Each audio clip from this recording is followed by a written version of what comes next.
North Korea. This groundbreaking method could be used to track Kim Jong-un's next missile. Professor Michael Lammbrau, from Mercyhurst University, has collaborated with researchers Taehee Whang and Hyung-min from Yonsei and Korea University respectively to produce a machine learning technology with the ability to predict the rate of a nuclear missile test from Kim Jong-un with a reported accuracy of 73.2%.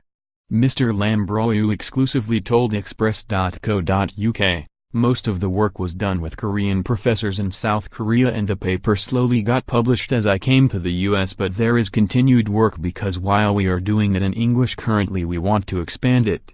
I can't read every newspaper article and look for specific words, but we have the ability to process that and ask the computer if there are any patterns that happen right before a conflict or a missile test or a nuclear test, and with those results. It does pretty well, but it's still not perfect. We want to set up a way to create an indicator and then the decision makers can at least be forewarned about the possibility increase. So it's more about creating models that allow the decision makers to understand that they are sort of in dangerous territory with the rhetoric.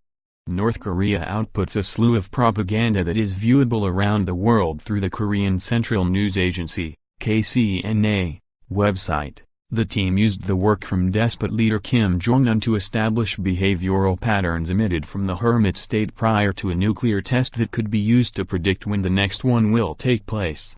The paper on the work produced by the team says, "We use a supervised machine learning (SML) technology in this paper.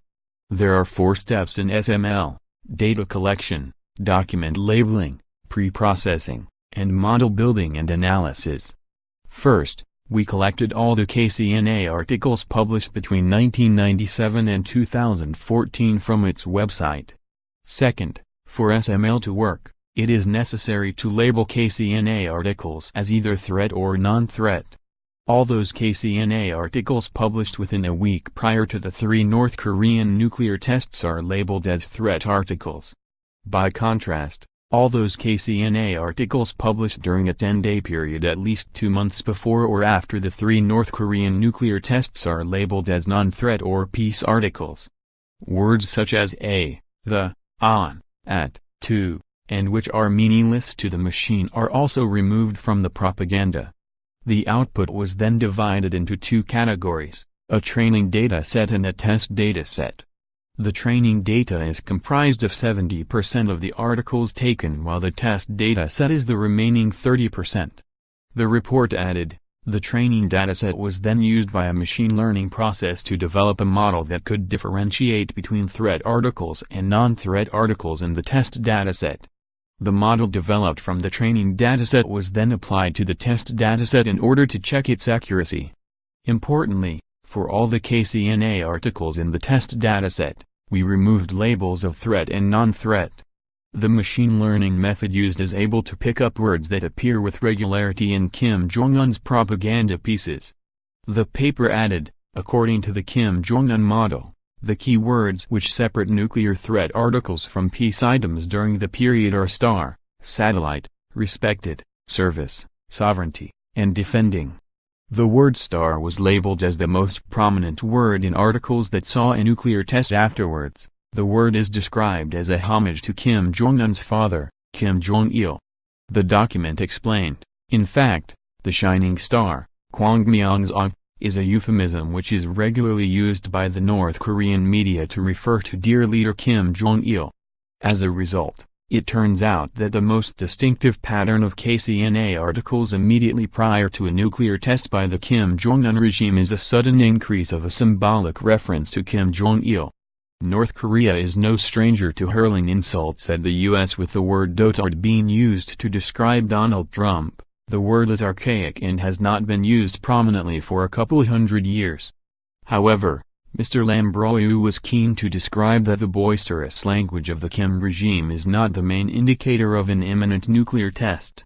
He claimed, generally before and during the tests the rhetoric is tied to domestic legitimacy, so what you get is really boisterous language. So they are bragging about the greatness of their culture, the greatness of their system.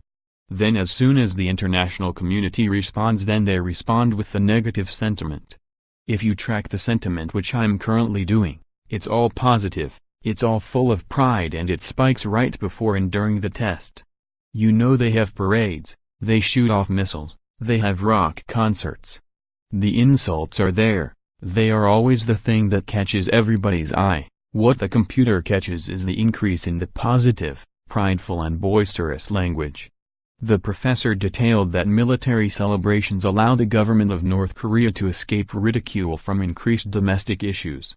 He went on, it's sort of a celebration of how good the system is, it's a celebration of the people, their sacrifice, whatever it is, because they are having trouble getting food or they can't eat. They are sort of saying, well, this justifies it, we are protecting the peninsula. It's a pretty outrageous story, but it works for them. The current paper from the research team does not include the analysis of North Korean propaganda for more recent nuclear tests from Kim Jong-un. However, Mr. Lammbrau stated he is currently working to update his analysis. He said, we can currently use machine learning to analyze the behavior of Kim Jong-un to include up to his most recent missile test in English. However, the goal is to build a tool that can incorporate daily published articles in various languages in order to improve understanding and overall accuracy in our models.